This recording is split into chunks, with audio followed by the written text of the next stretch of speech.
Hi and welcome to Blendermeter for another exciting tutorial. It's been a while since I was away due to some official work, and I'm here right back with another exciting and interesting tutorial, something to do with the particles. Basically, the particle systems in Blender, as some of you might be knowing, is very good and very extremely useful in the sense that we could do a lot of effects and other things with the particle system in Blender. So this tutorial is basically going to deal with the particle system, and what I'm trying to achieve is kind of a halo background with particle system in Blender. There will be a little bit of compositing, very basic compositing, but really the focus will be on the particle system and a few options in the particle system, and how to use a particular type of material which is called the halo type, how to use that effectively and create effects. Very simple, but which is going to really look very appealing and very attractive. This could be used for basic text effects or background effects, logo animations, text based animations, and things like that. So what I'm going to try to achieve is something like this, which I'll show you. So basically this is what I'm going to try to achieve. As you see, so these are all basically particles which emit from a particular object, and with a basic halo material attached to it, it gives you this kind of a circular glowing kind of effect. And to enhance that, we do a little bit of compositing in the later stages. I hope you understand what I'm trying to do. So with no further delay, let me start. I have the basic scene in Blender here. Just delete the cube. I'm going to add a plane, a basic simple plane. Okay, and I'm going to rotate this in so let me bring the cursor to the center of the grid. So Shift S, you get the cursor menu. Inside that, you just select the cursor to center option, and it brings the cursor to the center of the grid. Now Shift A for the mesh menu. So I'm going to add a plane. So I add a plane here. So first of all, let me rotate it in x 90 degrees. So R X and just type 90 and it will rotate it so that it is facing the front view. And just move it and keep it on the grid so that it aligns with the grid and it is just right on top of the grid. Now going into my front view, Control Alt 0 will bring my camera to the front view so that I have nice view, because this is a view I'm going to have. Now let me scale the plane in the x-axis. Okay, viewing from the camera, this plane is going to be the emitter for the particles. So let me scale it and keep it in the right position and the right scaling level. Okay, now going into the side view, just take it a little bit behind.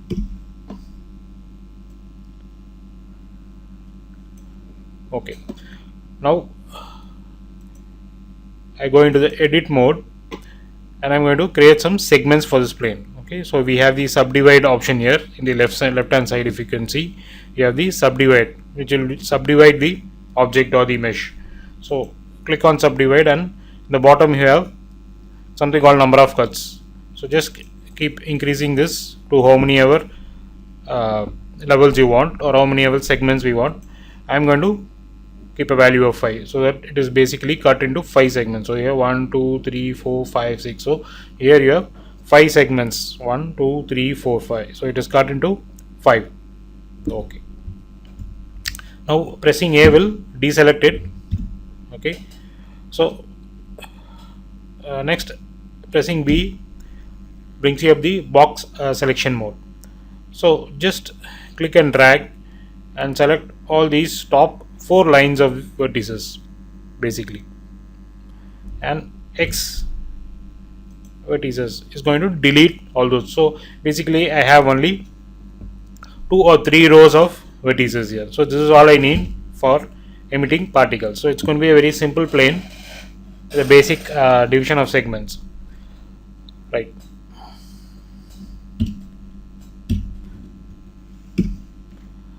And let me keep it right here. Okay, next I'm going to add a particle system to this.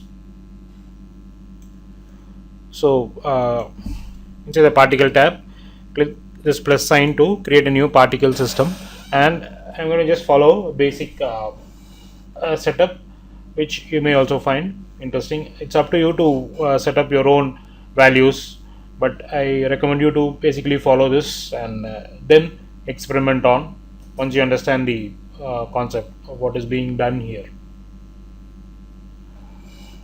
So it is you can have particles rendered as hair or basic particles. Now I'm going to stick to the default setting of emitter, and the number I'm going to just decrease it to 50. I don't need a very high number of particles here, so I'm just going to stick it to a basic, and just the start frame and the end frame, it's going to be a 4-second, roughly a 4-second animation for the sake of the tutorial, but it can be of any time as you wish. Just for the sake of the tutorial, I'm going to stick to a 4-second animation. So changing the end time to 100, and the value here also should be 100, and lifetime would also be a full lifetime, so that also would be changed to 100. So I have here values of 50 for the number of particles. Okay, and the start time and the end time is 100 frames, since I have only 100 frames here. The lifetime is also a full lifetime, so I have a 100 frames. Okay, now if we just take just play, you see that particles are being emitted from the plane. Okay, now I really want the particles to be emitted from the vertex, so that is a reason for adding so many vertex. So I really want the particles to be emitted from the vertex. So just below here we see that we have an option from emit from, so this I would be changing to vertex. So now the particles are emitted from the vertex. So now if we play, we see that the particles are being emitted from the vertex points available in that plane. And the other setting, leave the render random on, so that there is a random emission. Okay, coming to the velocity section, the normal is actually the face normals of the plane. So I want it to be emitted from the normal with a very high value. So I really want particles to travel in a high speed, so maybe a value of 10, the normals, and just so now we see that particles have some kind of a speed.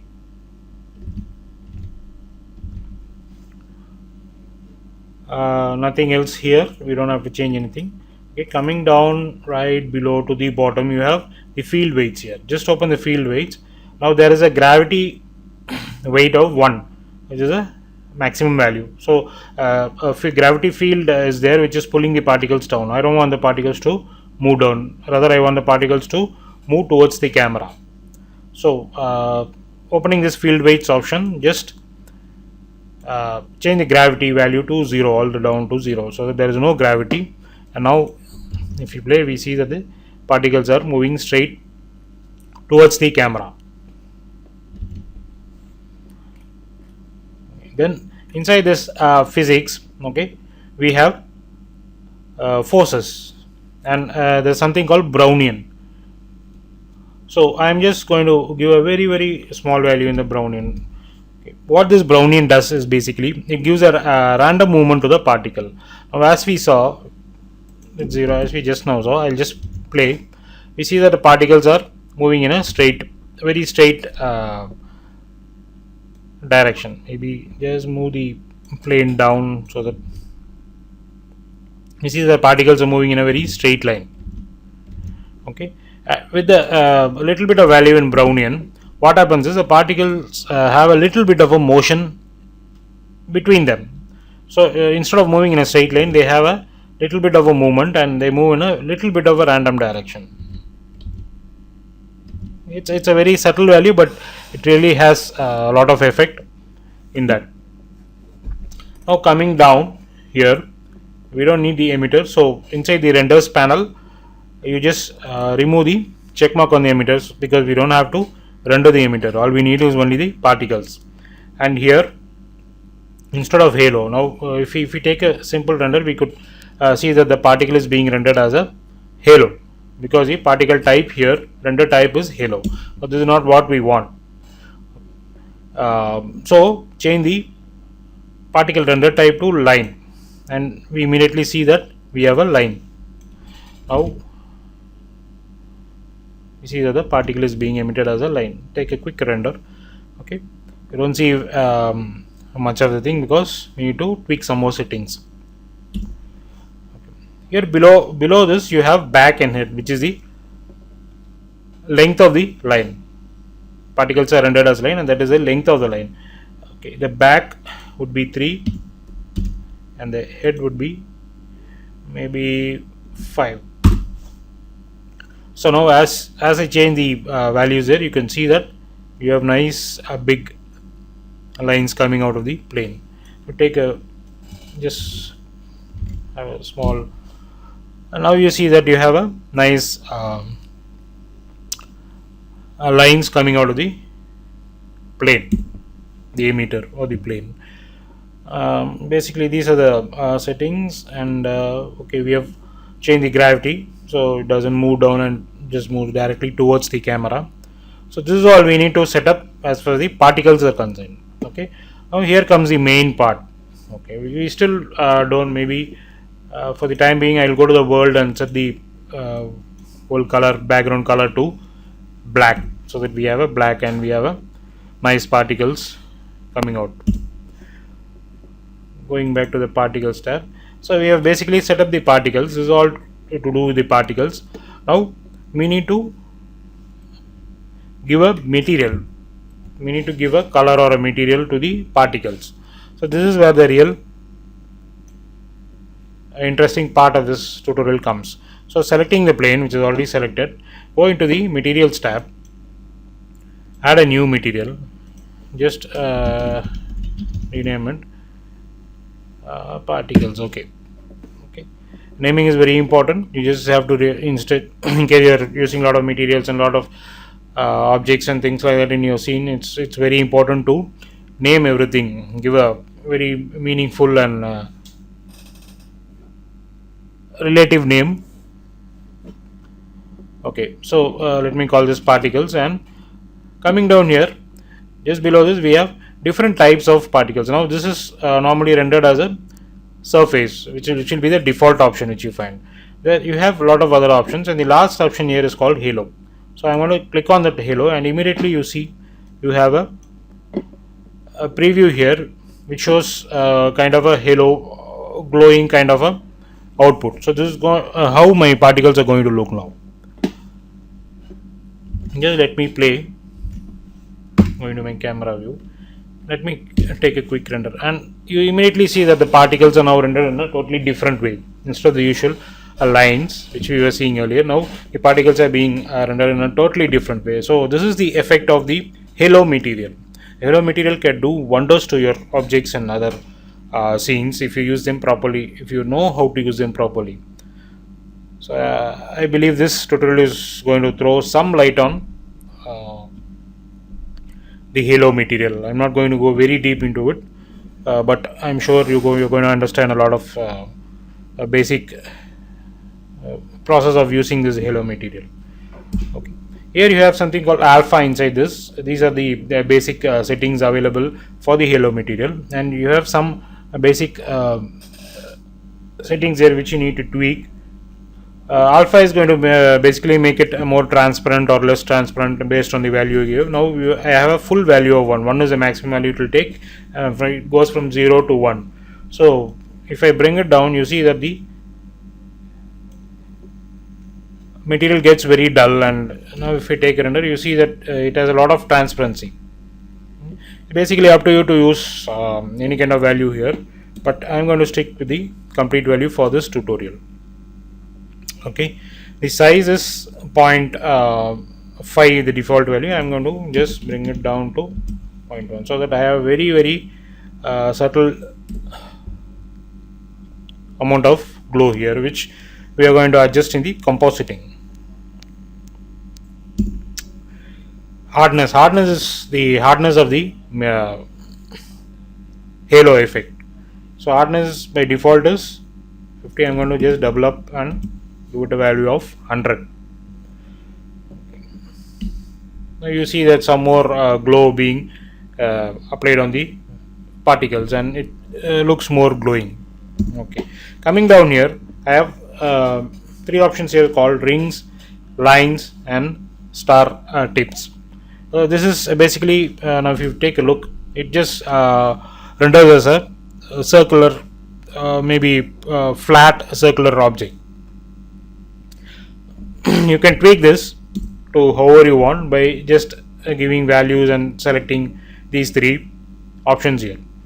Okay, now what I'm going to do is just click on the rings. I'm going to select rings and give a value of 24. And leaving the lines, I'm not going to use the lines because it is going to, if I select lines, it's going to render it as a lines. Now we will have rings like this. So if you can check, now you see you have rings, particles rendered as rings. And the other thing I'm going to select is the star tip. So you have a kind of a star burst. Okay, just select the star burst and give a value of 50. Now just I'm going to replace, stop here, and I'm going to render this, and now you see you have a nice halo glowing effect applied to the particles, and the particles now look entirely different from what it was before applying this halo material. So this is actually the nice power of the halo material, I would like to call it that way. It is really going to enhance your objects and make them look so appealing. You could create anything just with a little bit of creative imagination. You could basically create a lot of effects using this halo material. Okay, let me first save this.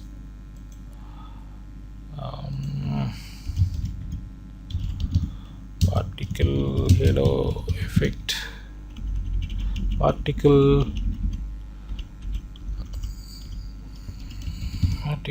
halo effect. Okay, saving is very important. I always used to say this. Just move it up a little bit, maybe.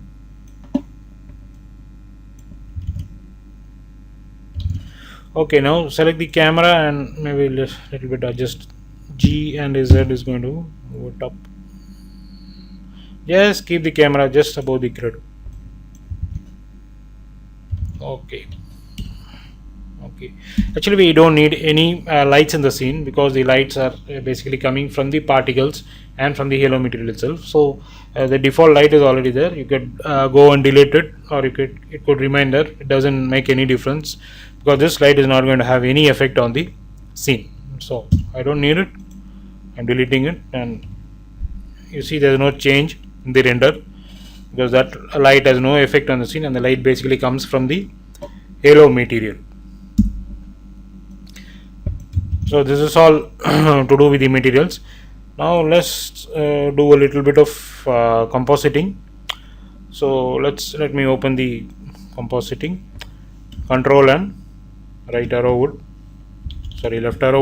open the compositing window. Take a basic render of this. Okay, let's play it for a little while, and okay, this is how it looks now. Okay, select the particles, use nodes, backdrop. I believe a lot of you would be aware of the compositing nodes and the way they work and how are they to be used. So this is not going to be a tutorial where I'm going to cover a lot of nodes, compositing nodes. I'm going to explain a lot of things in detail. Just going to brush through a little bit nodes related to this particular effect. But it's good for you to keep practicing, exploring a lot of nodes inside the compositing. Because compositing in Blender is very effective, and I tell you, it's very really very good. I don't have words to explain that, but I recommend you to go and explore inside the compositing inside of Blender, exploring a lot of nodes. And if you're a motion graphics artist or a VFX artist, I'm sure you're going to find this very interesting and very appealing. First of all, let me create a viewer node so that I get a basic view of what's happening. Okay, and pressing V would zoom in and zoom out the view, and Alt V would zoom in whatever I see inside the compositor. Okay, first of all, I need to apply a color to this. This is all black and white now, which I don't like, so I need to apply a color. Shift A, color, RGB curves. So I take a RGB curves node and attach it. Okay, the color is basically up to you. You could give it any color, any nice pleasing color would be good for this. As in the RGB curves, some of you might be knowing, it has all the three RGB values split up, and you have a composite color. It's going to control the overall color. Okay, so basically just take this and bring it down so that it looks a little bit darker, because it's too bright. Okay, now taking the red channel, again I'm going to just give a small value, leave the G, come to blue, and a little bit give a brighter value. Okay, again it's all up to you. You could give it any value. Go to the compositor, and okay, let's come back and tweak it again if we need to. The next node I would like to create is inside the filter you have a node called filter. Now this will do wonders. I don't know how many of you use this. Okay, this is going to basically soften, sharpen the pixels, whatever you see there. And inside this I'm going to change this to Laplace. Okay, it looks very odd now. Just change this value to 0.250. Okay, this is going to just basically enhance all the brighter areas or the brighter pixels inside this, and make it look more brighter, so that you have that extra effect inside this. So that is what this, you can go and experiment with the different options. And next I would like to add a glare node. This is one of my favorite nodes, which I love to do, add wherever and whenever possible. I would like to add a glare node. Okay, inside this it's going to be streaks, medium iterations. Maybe I can just increase it, just take it, just increase it. Okay, I don't need any color in this. Threshold is basically how much brightness you want, and things like that. And as you increase the threshold value, the overall brightness or the luminance just comes down. So it's basically up to you to have whatever value you want. So I'm going to stick with 1. And the streaks, this is something very important. The maximum value it can take is 16, so I'm going to bump it up all the value up to 16, and other things remain same. So this is basically what I have inside the compositing. It's a very basic compositing. I don't have much work here. And okay, so this is basically giving it a color. That's what I'm doing in compositing. I'm basically giving it a color so that I'll have more control, rather than giving a color directly inside my scene. I give a color here so that I could tweak it and change it to any color. It could be any color. You can just play around with this and you can just stick to any color you want. Okay, so this is what I have now. So it's all over compositing. This is a basic compositing I have done. Just save it. I'll come back, take a quick render and see how it looks. Fine, how it all looks nice. And as you play, that's all. As you play, you can see that the particles as they travel,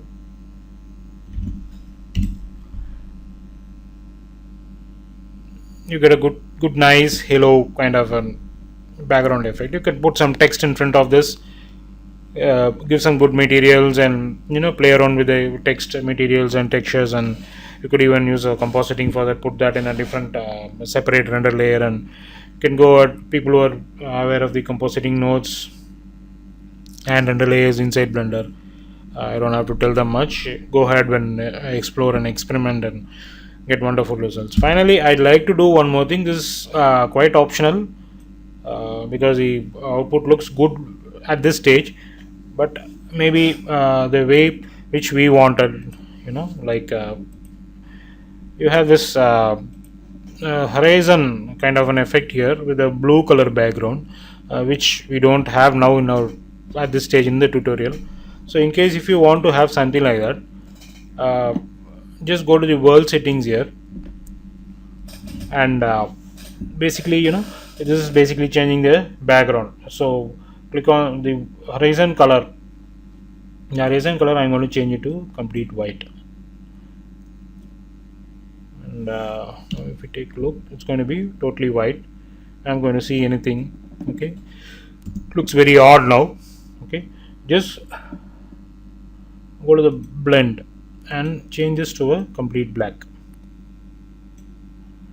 Click on the real sky so that you get a kind of a gradient application of the colors, and this ambient color we can change it to 50% gray. This is kind of 50% gray, maybe a little bit darker. So you have this, you could see a preview of this. It really lights up the central area from where the particles are being emitted, and all the around area you have a small gradient fill. And let me just check it up. Okay, so now you see you have this kind of a setup here. Maybe okay, a little bit more darker. Okay, you can even check on this paper sky, and so that you get more dark on the borders, and the horizon center is really lit up.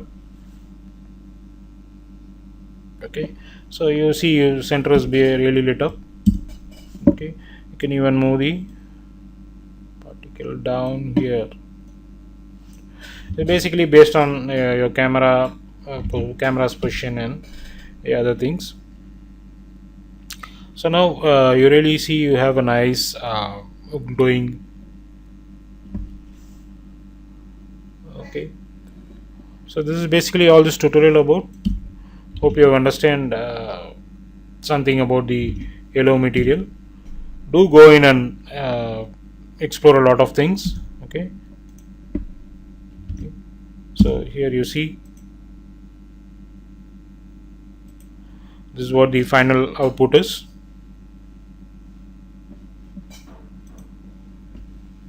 So basically we have a nice, you could just tweak around with the particle count and life and other things, and really come up with other beautiful effects. Maybe reduce the size of this, and if I change the back to 0 and the head to, I get a smaller lines and a smaller glow, and you get a totally different kind of an effect. So it's all basically how you use it. Now this might look different. So it's all basically just tweaking values and getting different kinds of results. I hope you would have enjoyed this tutorial and learned something from this. Go ahead, use the Halo material effectively and bring out some lovely good results. Thanks for watching this tutorial. Enjoy.